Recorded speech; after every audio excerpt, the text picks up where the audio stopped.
If you have an interest in horses and love learning more about horses, the horse industry, teaching, or even managing your own horse business, then you're in the right place. We would love you to join us on our mission, which is to improve the lives of horses around the world through the education of riders, handlers, and trainers. So get comfortable, listen in, and enjoy. This has been another episode sponsored by Online Horse College.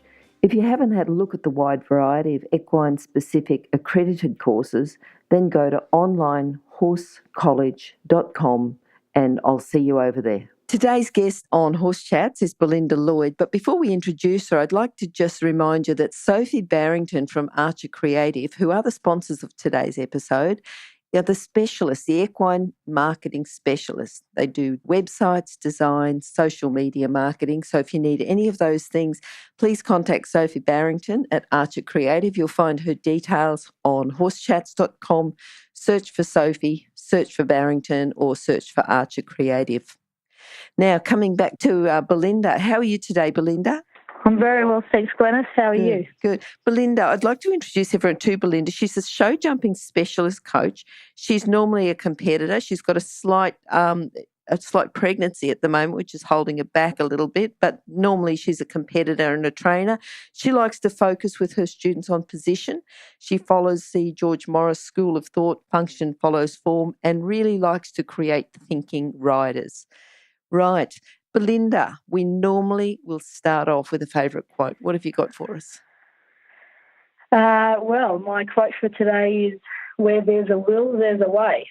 All right. I'm sure you got a story with that, yeah? Yes, and I just like that quote, especially for kids. And I'm from the country myself, growing up in Coonamble and Dubbo in New South Wales, and now I live in Wagga Wagga, so I'm used to regional Australia, and I find this quite particularly important for, country kids, because we do sometimes find there are restrictions with, finance, locality, you've got to go a long way for competition, things like that. So I just want to, really let people know out there that, if you want to do it, there is a way to do it. You've just got to think outside the box. If you've got a dream and a passion for the horses, you can make it happen. If you need help, ask for it. The worst thing that's going to happen is the answer no. You can just try another avenue, but, get out there and have a go. Yeah. And I think if you follow some of the stories that we've had of guests who've gone on to compete at high levels and do some really good things within the horse industry, yeah, they've come from adversity. Yeah. Yep. Yeah, that's right. Country kids. I mean, look at Rowan Lewis just this week at Spruce Meadows. Amazing. Good friend of mine, Rowan. We grew up together in the juniors, and so very proud of him, and an amazing story. Yep. Belinda, tell us about an early memory that you would have had with horses. Maybe something that you learned or learned not to do. What have you got? I guess possibly going back to that quote again, when I grew up with horses, both my parents rode. We lived out, like I said before, we lived out at Coonamble. I just wanted to be with the horses all the time, so I'd take myself off up the paddock to go to the horses, and my mother would often tell me about how she'd look out and find me with 3 buckets stacked on top of each other, getting on the pony by myself. Many, many times, the buckets would fall over and I'd fall on the ground and cry, and then I'd get up and have another go. So I guess I spent a lot of time with the horses when I was a kid, and now as an adult and even as a adolescent, I did a lot of reading and a lot of, natural horsemanship type thing, and a lot of the same themes come through. I think if you go out and spend time with your horses, you'll find that you do start to build a relationship and build a connection with them just by interacting with them. And I think I had a lot of that at a young age. Mm-hmm. Yeah, no, I think that's good. And I think, anyone who spends time with horses and is open to that interaction, they realise that they've got their own language. They may not speak to us in English, but they'll tell us lots of things. Absolutely. And if you observe, then you can learn. Yeah. Tell us about a career with horses? Did you always think that you were going to have a career with horses, or was there a decision that led you down that path? I guess I always wanted to do what I wanted to do, and as my teachers would tell me, I definitely took up as much time as I was allowed to with the horses. I always wanted to do something. I don't know that I actually knew exactly what I wanted to do, and I didn't, when I was a kid, I thought I'm going to be a coach. I just thought I would do something, which, you know, I have done a lot of different things with horses along the way, and I rode overseas for quite a while as well after school and university. I did go to university because I knew I would need an education, so I have a marketing degree as well, which I have used a little bit, and it has helped me a little bit with my business. But I came back to the horses because I really love it, and now I love passing on the knowledge that I have gained in my own journey. And also, you know, the research and the training that I've done with the different people that I have come across in my life. Mm-hmm. What do you think's the best thing about working with horses? Well, I guess doing something that you want to do every day. I get to do something that I love. I love to see my students reaching their goals and building a relationship, moving up the grades. You know, I love to see them having that light bulb moment with their horses and starting to really understand what they're trying to do, but also, like I said before, kind of having their own journey about it, not just the copy paste, you know, like this is what you have to do now and this is what you have to do then. They're kind of thinking, you know, what's best for my horse and how should I react. I always tell my students that, you know, you're the one riding your horse and you should know them the best. Yes, I can help guide you into what probably is the best way, but, you know, you kind of have to think for yourself and get there on your own and think what is going to be the best way so that they trust you. I like the fact that you said, well, I've gone out and I've done a few different things with horses, because I think if you've got a broader experience as a practitioner with horses, if you've got that broader experience, you're going to be a better coach for it. Absolutely, yeah, absolutely. And, you know, I mean, I'm certain that every single coach you would talk to would tell you that they've made mistakes in their past, you know, not only with their riding, but probably with their coaching as well. So, you know, the more experiences you can get, you can learn from it, and you do have to have that open mind to think, well, you know, where could I have done better here, there, and whatever. But having the different experiences certainly makes it a nice, rounded person to pass on that kind of knowledge and also be articulate about it as well, which I think is quite an important trait for a coach. Yeah, definitely. To be able to get your point across. Definitely. If people would like to get into the horse industry, what sort of things would you like to tell them to do? I still think that going and being a working student for someone or, you know, volunteering in some way is the best way to do it. Mm-hmm. You know, you want to get involved, obviously, with someone that agree with their philosophy and you like the way that they do things. I personally was a working student for Colleen Brooke, and she's still my mentor. And, so was I actually for a while.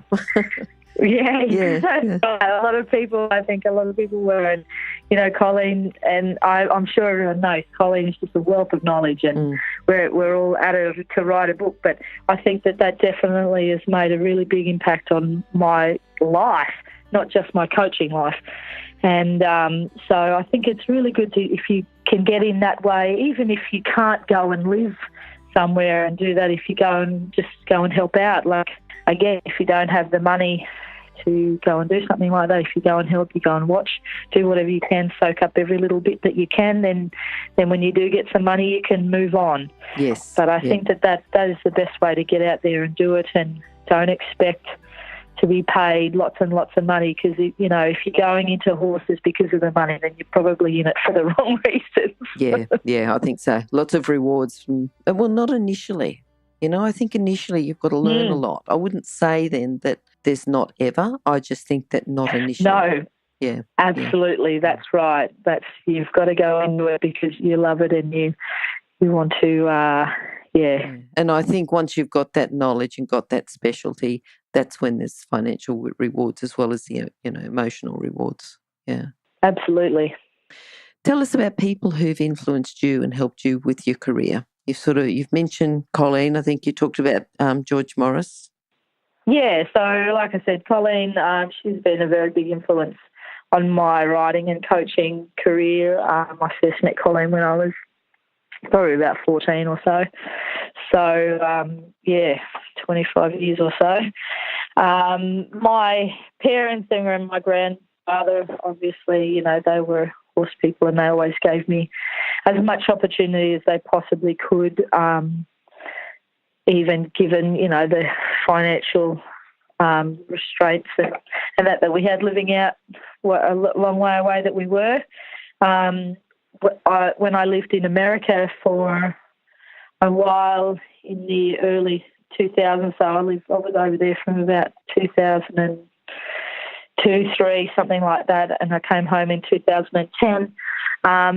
There's a lot of different people over there, including Joe Fargus, who didn't live too far from me, that I went and trained with. And that system really did help, I think, make me a bit of a well-rounded jumping coach anyway. They focus a lot on equitation over there. And I think it would be wonderful to have more of it in this country. I think possibly it's a problem just because of the numbers maybe over here that we have. But again, back to my philosophy of, you know, function follows form and that kind of thing. I think it is very important to make sure that our riders right from the beginning are taught to ride correctly anyway. Yes. And then you can move on to all those other things because, you know, a lot of riders that we have are very brave riders. They're great and they're definitely willing to have a go and jump whatever's in front of them and go a bit faster. But definitely if you can get that position just where it needs to be, you can make it even better and look what kind of rider you can produce, you know. I think we're really showing the world that we can produce some really great riders right from the start.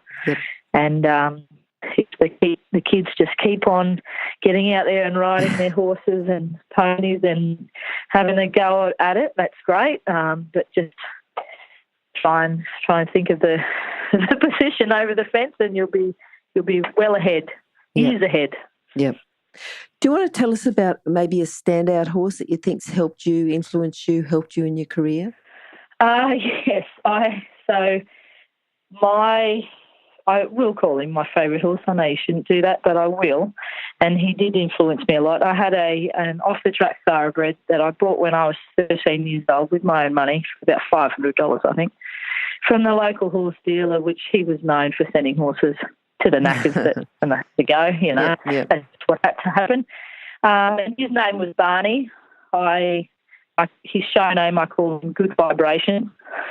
He was very hot and difficult right from the start. But I loved him and he could jump. He was just amazing. So I brought him up. And obviously I was a teenager, so I made a lot of mistakes with him. But he was just a fantastic horse. We went on to jump World Cups together and we actually were clear in our first World Cup down in Werribee.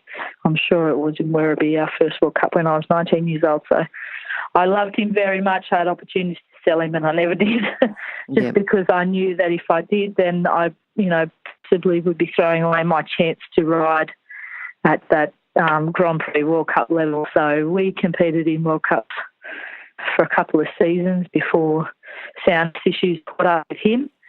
And then he lived out his days at my parents' place and passed away at the ripe old age of about 26, I think he was. Wow. So, yeah, but he was just a wonderful horse. He had a wonderful personality, very quirky. He'd often let himself out of things. You had to make sure that you tied the gate down with several chains and everything else you could find, because otherwise you'd look out and here he'd be. Yep. And he was the type of horse that got very upset if you ever took other horses somewhere and he didn't get to go. And yeah, he was a great horse. And even though he's, you know, like further on in those, I remember at Sydney Royal we'd be going in the Grand Parade and he'd be, you know, jig-jogging around and going sideways and everything. But I never felt unsafe on him. It was just something that he did. Yep. What do you think was your proudest moment with him? I guess that what I mentioned, you know, taking a horse that I brought up myself and educated myself to World Cup level. Yeah. And like I said, I made a lot of mistakes with him, and if I had my time over, I definitely would have done things differently. But we learnt a lot together, and I did learn a lot with him, and I was very, very lucky and grateful to find a horse like that, because, I mean, it's pure fluke. It's not like we went in there knowing that that's what he would be. Yeah. But, yeah, that's probably very proud of what we did with that horse. Thinking about the time that you had overseas, you know, because there's reasons to go overseas. What was the reasons, but what sort of challenges did you have while you're in the US? Yeah, it's tough, I think, especially coming from here, because you kind of don't know until you get over there. You don't know what it's going to be like, even if you have contact. So I was lucky when I did get over there. I first went to England and had a friend of mine set me up with a job. So that was great, and that really helped. But even when you get it set up with that and then you get over there, it sometimes it's not exactly what you thought it would be or thought you were going to do. So I guess you've got to go into it with an open mind. Don't just think, right, well, I'm going to go over there and I'm going to do this and then I'm going to ride here and ride there. It kind of doesn't happen like that. You've kind of got to go with the roll the punches a bit and flow along, and absolutely you still need to keep your goals, but you do need to maybe be flexible in some areas to make it work. So, yeah, I was, like I said, I was lucky to get set up with the job that I had, and then I met different people, and then that took me in different directions. I never actually had a thought to go to America in the beginning. That wasn't my intention. Was actually to go to England and Europe, which I did, but then I ended up in America, and it was wonderful. It was wonderful that I ended up over there, and I still miss it a lot, and I learnt a lot. So yeah, you just got to be open to opportunities. And yeah, I like that with you saying you've got goals, but the goals are flexible and being open to opportunities. Yeah. I think otherwise sometimes you can bypass. If you're so fixed with your goals, this is what I'm doing, you can get opportunities and not take advantage of them. Yes, that's right, you can. And, you know, I mean, there's always, if you go and take an opportunity and it's not really what you thought, then you can always get out and go and do something else. But if you know, like I say, if you never go, you never know. So if it sounds like there might be something there, then I'd say, yeah, give it a go. Right. Thinking about putting your coach's cap on now, you know, if you're going to go out and teach a group of students, you know, that are interested in show jumping, you haven't seen them before, what do you think is a common fault you see? You know, you might even see riders at competitions. What do you think is a common fault that you'd like to just get in there and fix? A lot that I find in a lot of the clinics that I do is I need to get them to practice a lot of 2-point. Mm-hmm. And it's not always, but I do find it's quite common that a lot of riders just don't practice. They just don't practice out of their stirrups. So when I ask them to stand up in the stirrups, or I ask them to 2-point, something like that, then they have a really hard time in balancing, and, you know, their legs start to hurt or whatever, or, you know, start to balance on the horse's mouth, which is a pretty good indication that they haven't done much of it. So I immediately have them standing in the stirrups, or, you know, just getting out of the saddle basically and being comfortable with balancing in the irons and not not always sitting on their bottom or using the reins or something to get that balance and get that sense of security. Because, as George Morris said, jumping is fast riding. You've got to be ready to get up and go over those fences. So you can't be sitting back in that armchair position and then think, I've got to jump now, I'm going to lean forward and go over it. You've got to be ready so everything is nice and smooth and easy for the horse. You're making it easy for the horse. So, I get them to do that. Obviously, there are different times in the course when you need to use all different types of positions, but definitely if you practice your 2-point, you're going to, make your legs stronger, but definitely your core muscles. That's the other thing that I really focus on with my riders, is making their core a lot stronger. Okay. Yep. I think that's just a good tip itself, isn't it? Yep. If you're an equestrian coach or a horse riding instructor, or even if you aspire to be one, have a look at the free video series for horse riding instructors on the Horse Chats website. Go there now, have a look, horsechats.com. All right, now, Belinda, thinking about what you've learned over quite a few years, have you got a book that you could recommend to our listeners, something that you can go back and say, I learnt from that book, and that could complement their training? Yeah. This was a tough question because so many different ones that you could say. I mean, I guess I would just say anything by George Morris that you can find. Yep. He has that, I think it's Hunter Equitation. I can't even quite think of the name of it now. Hunter Seat Equitation, is it? Hunter Seat Equitation. There you go. Yeah, so there's lots of different things in there. I guess maybe the title of the book can be a little bit misleading because it might make you think, oh, well, that's for hunters. Yeah, It's not. It's a great writing book, and it's got a lot in there about flat work, position, training the horse, everything. So, it's a great book for whatever people are at, and even if you're a very experienced rider and you're looking for some information, there's exercises in there that you can go through and find and, rejuvenate your training program. Mm-hmm. Yeah. And remember, you can find all the books recommended by our guests at horsechats.com/books. You can have a look at the guest page for the individual book they recommended, or just look at the recommended books by order of popularity at horsechats.com/books. All right, what are you looking forward to at the moment? I know that you're pregnant with twins at the moment, which has slowed down your competition career. But you're looking forward to getting back in the saddle, or what have you got going in the next 12 months, 2 years? What do you think? Yeah, well, obviously, getting back in the saddle will be great. I've got a couple of really nice hours that I have students that help on for me every now and again that are looking very nice. And I guess it's good, it's lucky for me too, because they can just take it nice and easy. I'm not in a rush with them to get going. So, probably sometime next year I'll get back into full swing of riding, hopefully. I have some help. We've actually got a really big show coming up here in about a month's time, the New South Wales Country Show Jumping Championships on the October long weekend that I'm the show secretary for since I'm not riding. So I'm busily planning that. And it should be a really great show. I'm really looking forward to it. We have some really good horses and riders coming, and that should be great. And we'll get back into my coaching. I've got students riding all over the place, and I'll be very excited for them to reach their goals this year and next year and beyond. Good. All right, Belinda, in a couple of sentences, can you summarise your philosophy with horses? Wow. I guess be a thinking rider. Think about what's happening and why and what might help to make it better. You know your horse the best. So I would say, yes, absolutely, having a coach is very important. They definitely help you from going right off the rails when you do start to take a tangent. But I think you need to listen to your horse and think about what's happening. Don't just shut down and go, I don't know, and have a think about it.